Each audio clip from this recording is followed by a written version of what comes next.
Kwa nini mazungumzo ya Iran na Marekani ni nyeti? Mtazamaji na mfuatiliaji wa channel hii ya Zaki Digital, endelea kusubscribe, kucomment, kulike na kushare kila aina ya tukio la kimataifa. Iran na Marekani zimeanza mazungumzo mapya nchini Oman katika mazingira yenye mvutano mkubwa wa kisiasa na kijeshi, yakifuatia kipindi kifupi baada ya mashambulizi ya Marekani dhidi ya maeneo ya nyuklia ya Iran. Haya ni mazungumzo ya kwanza ya moja kwa moja tangu kile kilichoitwa vita vya siku 12 vilivyoibuka baada ya shambulio la Israel dhidi ya Iran na kuibua hofu ya vita vya kikanda. Mazungumzo haya yanafanyika huku pande zote mbili zikiwa na misimamo mikali. Iran inasisitiza kwamba ipo tayari kujadiliana, lakini kwa masharti yake, huku Marekani ikionya kwamba hatua za kijeshi bado zipo mezani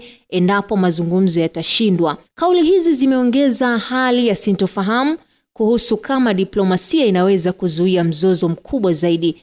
Kwa miaka mingi uhusiano wa Iran na Marekani umekuwa mashaka sana, ukilengwa juu ya kutokuaminiana, vikwazo vya kiuchumi na vitisho vya kijeshi.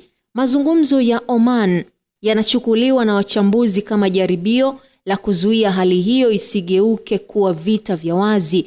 Lakini kwa mtu asiye karibu na siasa za kimataifa, swali kubwa analoweza kujiuliza, je, mazungumzo haya yanahusu nini hasa? Kwa nini ni nyeti kiasi hiki? Na nini kinaweza kutokea baadaye?